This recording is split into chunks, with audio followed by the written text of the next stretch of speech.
Greetings and welcome to Old Drunken Discography. We're old friends and fans come together to BS, argue, occasionally agree, and discuss a musical artist. This is our deep dive discography where we will go through each studio album and rank them and highlight any notable non-releases on the way. Today's artist is the Lawrence Arms. We'll be talking about their second album, Ghost Stories, from 2000. If you like this content, give us a thumbs up and subscribe to see how all this plays out. So, Ghost Stories. Yeah, I've got...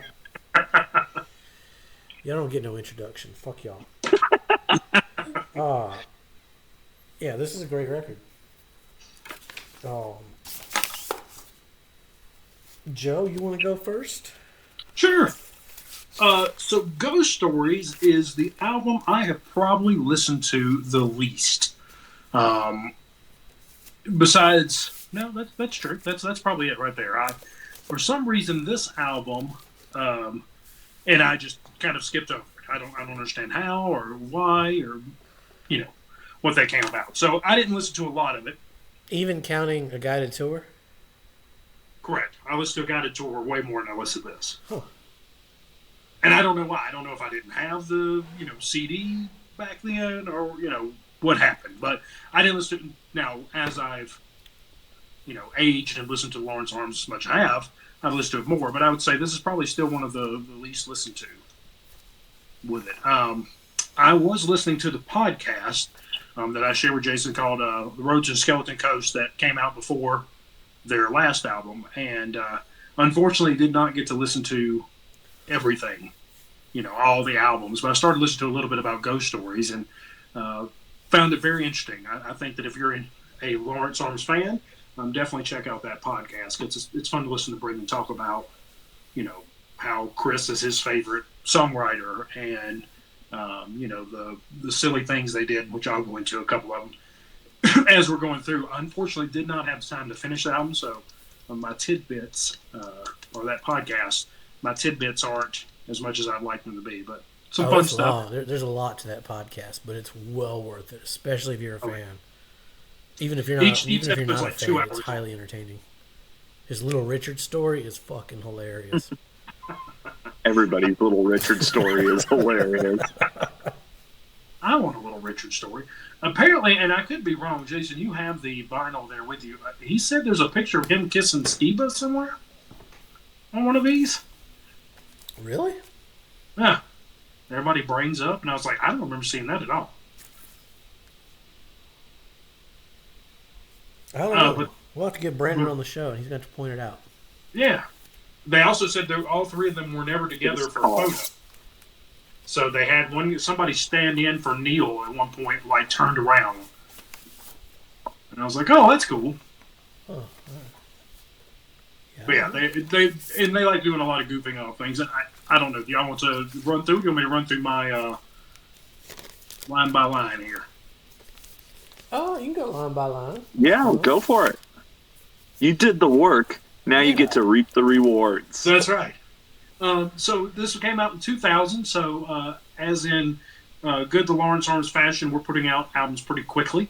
There was a time where I know Jason and I were like, man, we're getting a Lawrence Arms album like every year, every 2 years, every 3 years, The good old days.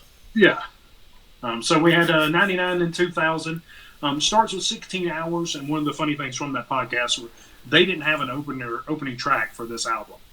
So they had their songs, but they didn't like any of them for the opening track, I guess. So he wrote 16 hours, and basically just this is what I'm going to be doing in the next 16 hours kind of song.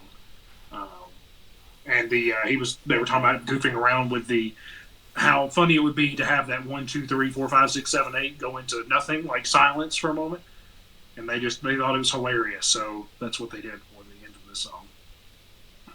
Apparently, he was also studying and in college when he was recording this. So he'd be like sitting in the studio doing homework or writing a paper, and then he'd get up and play bass, and that was his life. He was going to school and playing bass for the Lawrence Arms. So love 16 Hours. I think that I think it's a lot of fun. I think it's good. Who doesn't love 1, 2, 3, 4, 5, 6, 7, 8? leads into Chicago Burns. Once again, that's them singing together on some of the end parts of line. I always love them singing together or sharing lines or sharing a song. I think it works out very well for the contrast of their vocal. There's very Brendan with that raspiness, and then Chris getting more melodic over time. I think Chris's country twangish kind of voice is hilarious in some of the songs later. I was like, that's funny that you're doing that, but so I love those. Big fan of the bass on this one too. Turnstiles, top tier song. I've heard it in so many different recordings. It was fun to hear it on this album because I don't remember it. This isn't the version of Turnstiles I remember. I remember the one from probably Cocktails and Dreams the most. Yeah, the re-recorded one. Yeah. So it's a lot of fun to hear it here. I love the I'm dying to tell you this kills it forever. It was already dead. And the I'm just fine. I haven't called you, but I haven't had the time. Just really good lyrics in there. Asa Phelps is dead. Dying at 23. I'm trying to apathy. I love Brendan fading in during the speech at the end. A really good song here. All the Week's good. Also, it's kind of a sleeper. I don't remember All the Week very well, so whenever I re-listened here, I was like, "This is a great song. I need to put this and spin this a little more."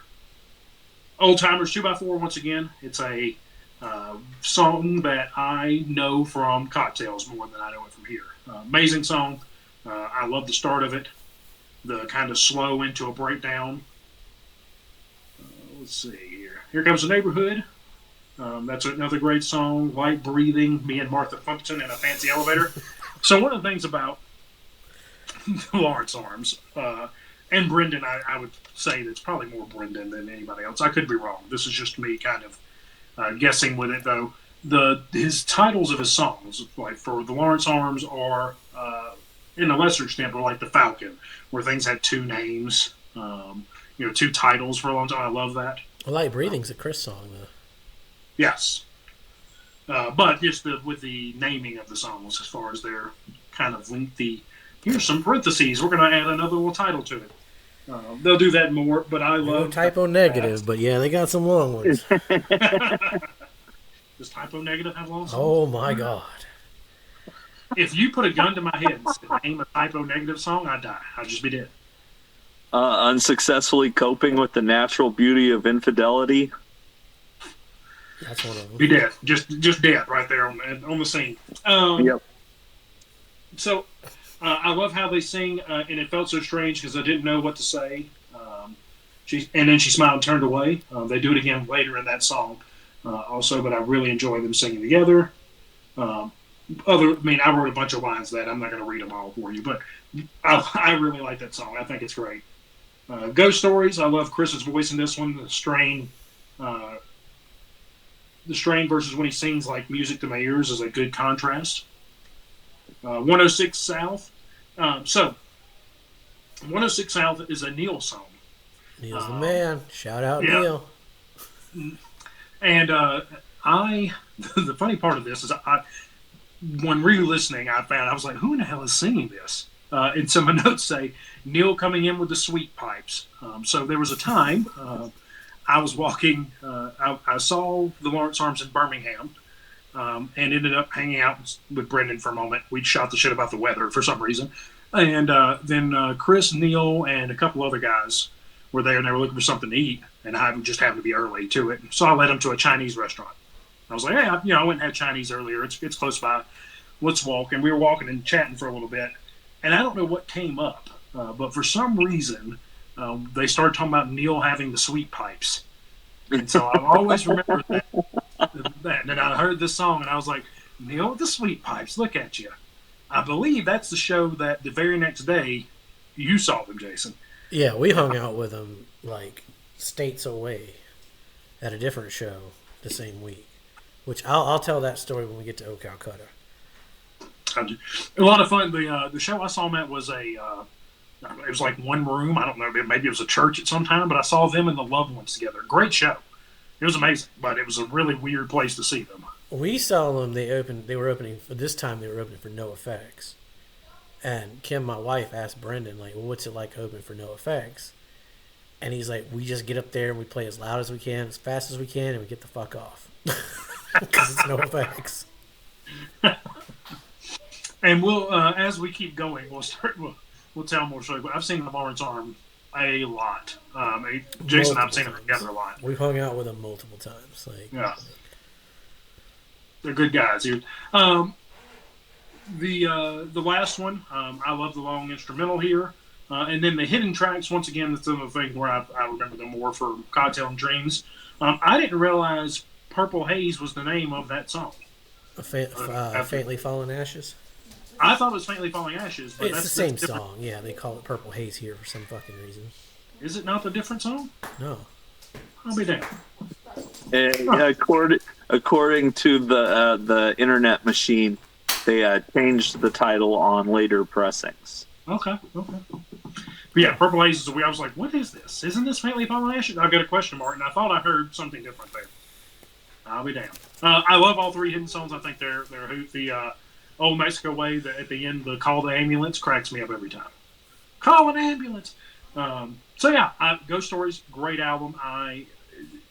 To me, it was always the sleeper album because it's the one I didn't have for a long time. And then once the internet came along and you could get whatever music you wanted, I had kind of gone through the rest of them. Pretty sure I gave you this copy and copied the CD back in the day, but whatever. I don't know about that.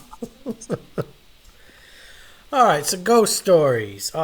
16 hours, fucking decent opening. I like Evening of Extraordinary Circumstance more, though. Sound quality on this one's rough. Almost worse than the first album in parts. I think that's Neil counting down. Neil's the man. My notes, I'm going to read them, but I took these notes over 3 drunken nights of listening to the Lawrence Arms, so my notes might be a little scattered here and there. Chicago is Burning. I love the outro. It's a good track. Turnstiles, we get our first Chris-fronted full song.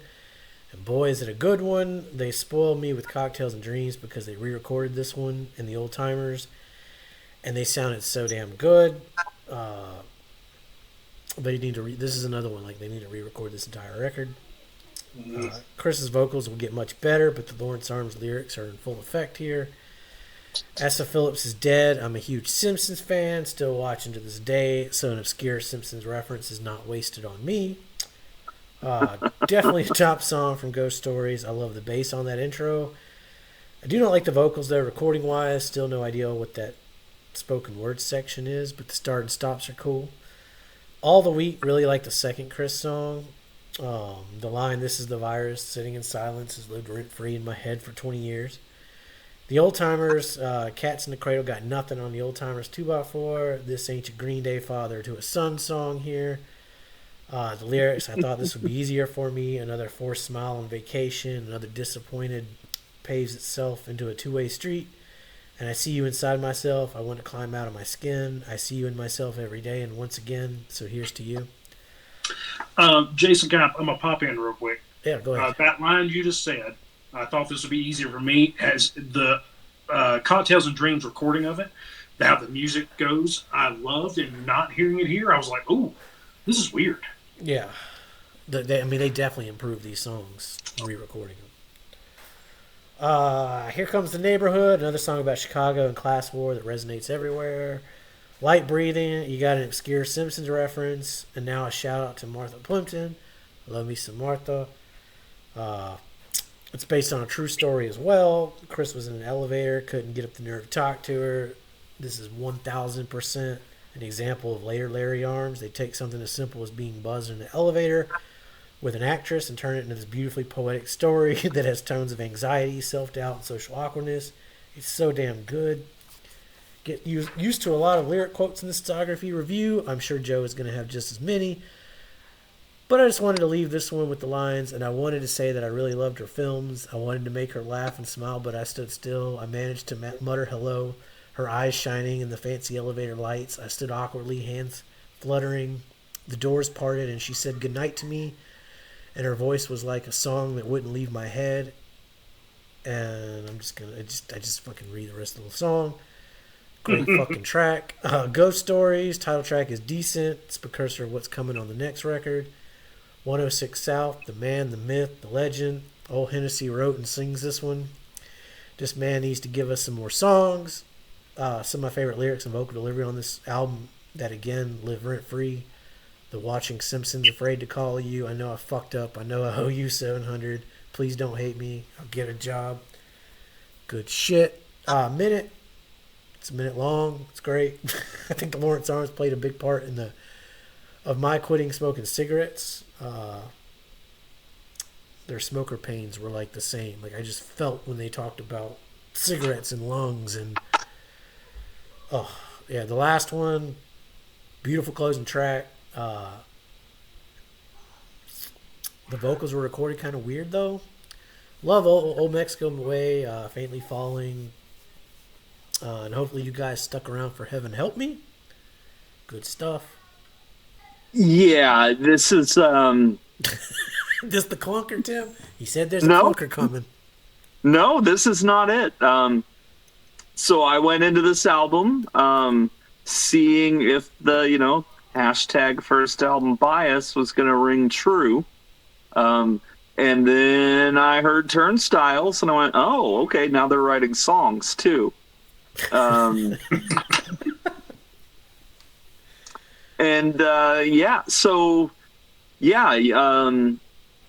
that's definitely a highlight of the album. There's, I really liked Here Comes the Neighborhood and Light Breathing. And then, the last track, and then how many hidden bonus tracks? Like, it was kind of silly. And I found myself enjoying each one more and more. So I'm going to go on record and say best closer in the discography. Ooh. Okay. Ooh, I wouldn't go there. Okay. Well, I'm going there. It's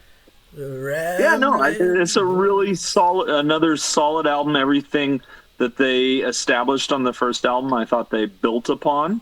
They even introduced some new stuff. Again, I love all of their playing. The drums just slayed the whole time. There was the guitars got even more interesting for me on this album, kind of introducing like some post-punk type styles going on. That every time he'd kind of hit the scratches or whatever, I'd be like, oh, that sounded great. And then, the vocal progression, where they're kind of singing a little bit more together, it works. Strong album. Very enjoyable. Tim, speaking of their drums, when I was listening to this podcast, Mm-hmm. a lot of fun information, but they were talking about the something with the drums, and it wasn't quite triggers, but it was something like somebody, I don't know who was producing it or who did this, but Neil was almost playing like a drum pad. So he'd hit a snare and they'd play a snare noise for the album instead of Neil's snare. So sample replacement. Yeah, and I was like, I don't understand. That seems like more work, but it made the drums sound better, it made them sound better. I don't know. Yeah, it's more work, but it the listening public are used to drums sounding the same every time you hit them, and drums just don't work like that. So there's a lot of technique and studio trickery that goes into making drum parts for albums. And that's absolutely one that was becoming popular at this time, was just sample replacement. Yeah, I don't know if they did that in later albums or not, but when I was listening to this, that's what they talked about. It sounded like it was an exclusive to this album, but okay, I'll have to go back and listen to it then. Yeah, no, that's absolutely a thing people do. Yeah, and I was like, dummy me, I don't, I can play the spoons a little bit, but Yeah, they don't pick up their main producer to the next record. They stick with Matt for everything from Apathy onward. They have the same producer. Mm-hmm. There was a Mike G that produced this one. I don't know who that is. Let us know in the comments below if you know who a Mike G is. Maybe it's some famous Chicago producer. I don't know. Mike G, if you know, come on, we'll talk about it. Come on the Giampa? Glampa? I can't tell if that's an I or an L. But So, Ghost Stories. I only had 2 conundrums ranking these records, and this was my first one.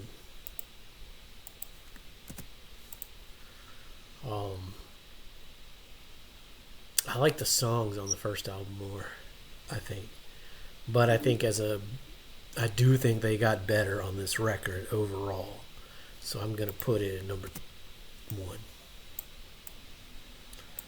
It's going to edge out Chicago. Okay. What about you, Joe? It's gonna fit in that number 2 slot for the moment. All right. What about the new guy? Well, much like you, Jason, I kind of had the same conundrum. I felt like I enjoyed the first album more, but I feel like this one has the better songs and better songwriting. For the same reasons, it's gonna move to number 1 for me as well. That was kind of my shtick, because I really like the songs on the first one, and like Joe, I probably listen to the first one more. Yeah, I don't disagree with whatever y'all. I think the writing is better on Ghost Stories. I think I enjoy listening to Guided Tour more, but I mean, once again, we're in degrees. Tomorrow I could change my mind. Yeah. Yeah. Both really fun albums.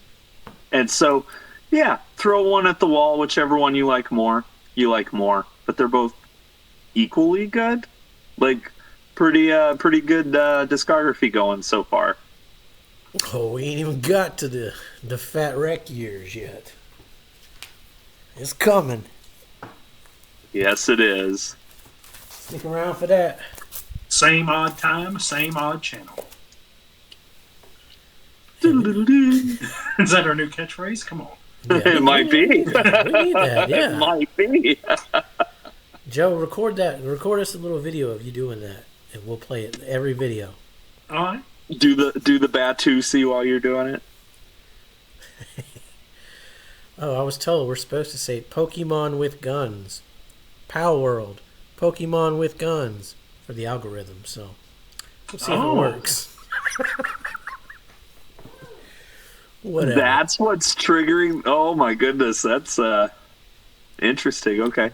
Which I love Power World. It's fucking it's fun. But...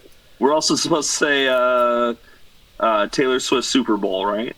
Yeah. And Nicki Minaj. Super Bowl, Taylor Swift. All right. Stick around. We're gonna talk about apathy and exhaustion next. The night is young. We're getting drunker by the moment. Like, subscribe, algorithm. Algorithm, yada, yada, yada. What was that? I know the Heimlich. If you're choking over there. I am. I feel these pains, man. These cigarette pains from the old days. I know the virtual Heimlich. Yeah. That might help, as I'm laying dead over here. And you're in Seattle, like. I wish my What time is Pensacola Wings of Gold on anyway? I remember that show. Oh, such a good song. We'll get to that. All right. Stick around, like, subscribe, be safe, make good decisions. Bye now. Watch The Simpsons. Watching Simpsons, afraid to call you. I know